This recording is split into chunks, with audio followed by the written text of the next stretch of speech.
On voit à Saigon chaque année des allées des retours très évidents des immigrés originaires d'autres parties du pays. On sort de la ville à la fin de l'année, puis on y retourne après la fête. Cela provoque un rare embouteillage fréquent aux portes de la ville, ce qui nous rappelle le nombre élevé des immigrés au sein de la population de cette ville. Ce couple habitait avant au centre du Vietnam. Il demeure à Saigon depuis 3 ans car les mauvaises récoltes ne suffisent pas à les nourrir. Le mari fait des travaux sur un chantier et sa femme vend des volailles au marché. Ils vivent dans une tente provisoire sur un terrain vague, sans électricité, jour à jour. Ça peut marcher dans une ville de pointe? Ce jeune homme vient de terminer ses études. Waouh, félicitations! Il décide de partir en ville pour trouver des opportunités de travail. Une bonne idée, je crois, hein? Il loue un studio au centre de la ville, tandis que ses parents restent à la campagne. Chaque jour, il sort du bureau et rentre chez lui sans communiquer avec les voisins inconnus et indifférents, sans que personne ne prenne soin de lui. Selon une enquête faite en 2016, l'urbanisation est une étape importante dans le développement du pays. Au Vietnam, la région qui accueille le plus grand nombre d'immigrés est le sud-est, 61% en général et Saigon en particulier.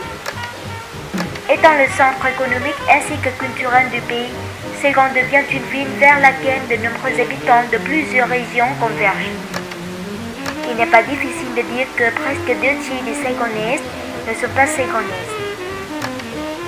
On appelle ce phénomène l'immigration intérieure. Donc, c'est quoi l'immigration intérieure? Vous répondrez que c'est le déplacement d'une ville à une autre? Vous êtes sûr? Bingo! Vous avez raison! Le bon résultat est l'immigration intérieure, c'est le déplacement au sein du pays, souvent des régions rurales vers les régions urbaines. Pourquoi l'immigration? Chacun a ses propres raisons de partir. Si quelqu'un dit qu'il s'ennuie de vivre dans le même milieu et qu'il veut partir, cela ne m'étonne pas. C'est sa propre raison. De plus en plus, on quitte sa région natale et rejoint la ville dans l'espoir de trouver ailleurs une meilleure vie, de bénéficier de meilleures opportunités professionnelles ou d'échapper à la pauvreté. Bien sûr, personne ne veut pas faire ami avec Monsieur Pauvre. La migration peut résoudre plus ou moins le besoin de travail des gens. Les migrants peuvent gagner plus d'argent s'ils migrent et avoir accès à des meilleurs services sociaux, de meilleurs types de divertissement ou une meilleure éducation. Elle apporte en outre une diversité culturelle dans le domaine alimentaire par exemple. C'est pourquoi on a le mì vịt tím, bánh mì phá lấu des Chinois, bánh thốt nốt, bánh cuộn gừng des Khmer. J'ai un peu faim. Et quels sont les défis? Avec le déplacement incontrôlé de la campagne vers la ville, la municipalité doit résoudre la crise de population, chercher à répondre à temps à des besoins fondamentaux comme le logement, les écoles, les services sociaux qui sont de plus en plus surchargés. L'exode rural provoque aussi le déséquilibre des personnels entre la ville et la campagne. Or, le développement rural a besoin également de main-d'œuvre jeune et en bonne qualité. De plus, le travail disponible peut être temporaire, dangereux ou illégal. On trouve souvent des immigrés qui sont impliqués dans la prostitution, les marchés noirs, au travail comme serveurs, ouvriers. Ceux qui ne trouvent pas de travail seraient dévoyés ou deviendraient une charge pour la société. Ce phénomène apparaît partout, notamment à de grandes villes du pays. Il entraîne plusieurs problèmes à traiter.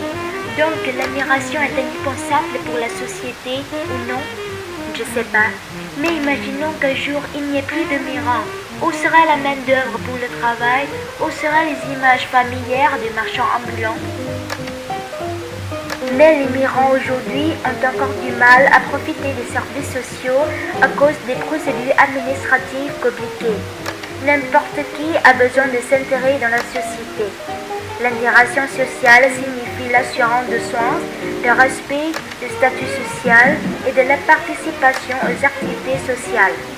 Cela prend évidemment beaucoup de temps pour améliorer la vie de tous les immigrés et pour les aider à s'habituer à une nouvelle vie. Donc une question se pose, faudrait-il croire en un meilleur avenir où tout le monde satisferait de leur vie et n'aurait pas besoin de migrer à un autre endroit.